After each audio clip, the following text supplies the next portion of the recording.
आरो लावथिजों दोखो दोखो बुबाय आंनि लोगोफोरखौ बुजोबदों गासिखौबो आंनि लोगोफोर आरो आंनि रायजो राजा लोगोसे गावबुरा आरो दा आंनि गामिनि रायजो राजाफोर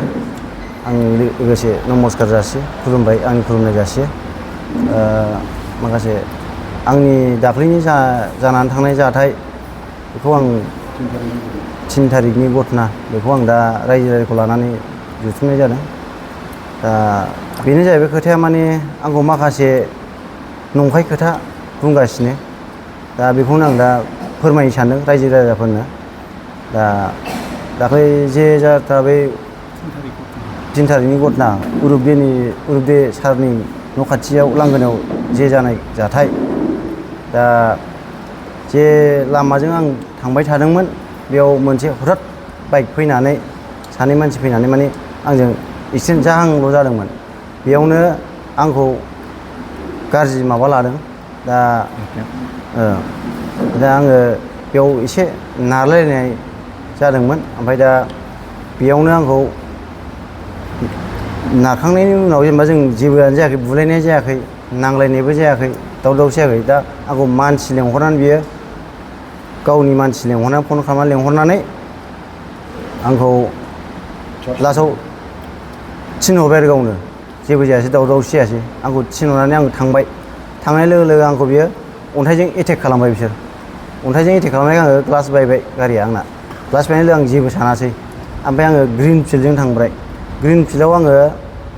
आंनि गारिखौ लाखिनानै नायबाय नायनायनि उनाव आङो ओंखारनानै नायोबा आंनि गारिया ग्लास बायजोब्बाय आरो उननि ग्लासा ओमफ्राय आङो दा आंनि उन मोनसे स्करपिय' एन गुफुर खालारनि थांदों बे आंखौ होसोदों आरो ओमफ्राय आं दाना आंनि लोगो बुंबाय गाखोदो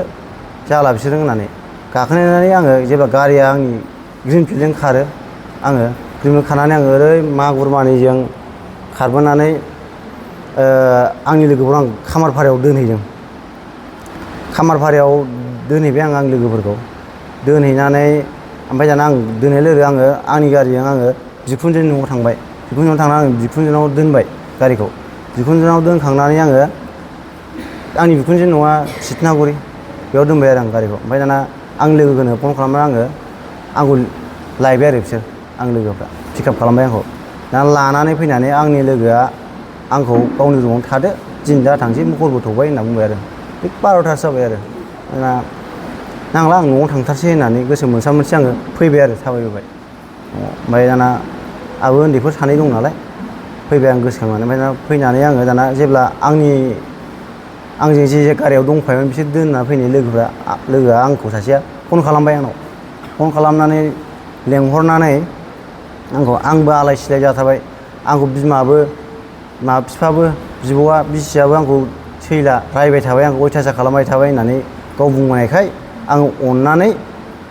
होनबालाय फैदो आंनि फार्म हाउस दं बेयाव उन्दुहैसै होनना बुंबाय आरो आं दा बिदि बुंनायखाय बेबो आंखौ लांफैबाय गावनि स्कुटिजों लानानै थांबाय दाना लानानै थांनानै आंनि फार्म हाउसाव जों उन्दुबाय उन्दुनानै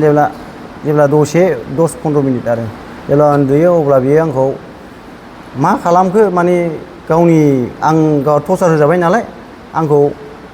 उल्था बै मानसिफोरखौ लेंहरनानै आंखौ घेराव खालामबाय आंनि फार्म हाउसखौ ओमफ्राय दाना घेराव खालामनाय आंखौ बरननानै जि सौबाय जोबायना आखायाव लानानै फारफा हमनानै ओमफ्राय दाना आंखौ डाइरेक्ट लामायावसो गावसोर सिखाव थाइबैसो फैदोंमोन नालाय लामायाव गारबोखादों गारिखौ गंनै थार गंसे बलेर' गंसे गारिया ओमफ्राय दाना आंखौ हमनानै जोनानै लांबाय लामा गारियाव बलेर'आव सोहैबाय सोनानै दाना आंखौ गाहायावसो दोनखाबाय गारियाव एखेबारे नारसोनानै आंखौ ओमफ्राय दाना बबेथिं लांदों आं फात्ता गैया मानसियानो आंबो लामाखौनो देखायखायाखै बबेथिं लानानै थांखो हारसिङै गावसोर बलेर'नि उनाव सासे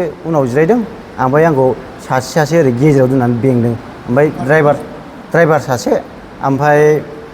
मोखां खारिखानांगौ ड्राइभार सासे ओमफ्राय बै सिगाङाव सासे दंमोन बेथ' सिलाय दंखायो बेनाव गंसे सिलाय दंखायो मा सिलाय आं मिन्थिया आरो बिदि ओमफ्राय दाना आंखौ जायखिया सिलाय गोलाव सिलाया ओमफ्य दाना बिसोरखौ माने आंखौ नायहोखायासै ओरैबायदि माबाखा माने मेगन खारिखानाय माने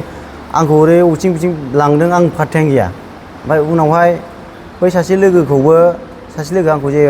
माबानानै नालि होनाय लोगोआ बेयो बेखौ बै माखासे लोगोफोरखौ थार गंसेजों लायदों जाहैदों। लाना बै माखासे साथाम लोगोखौ लाना फैनानै बिसोरखौबो बेयाव लाबोनानै बुफैबाय आंनि फारामाव। आंखौ जेब्ला ओरै गिदिं गिदिं लानानै फैनानै बुनानै लाना फैयो, फारामनि लांगोनायाव लाखिफैनानै आंखौ बोख्लायनानै जायगायावनो बिराद होबाय आरो लावथिजों दोखो दोखो बुबाय। आंनि लोगोफोरखौ बुजोबदों गासिखौबो।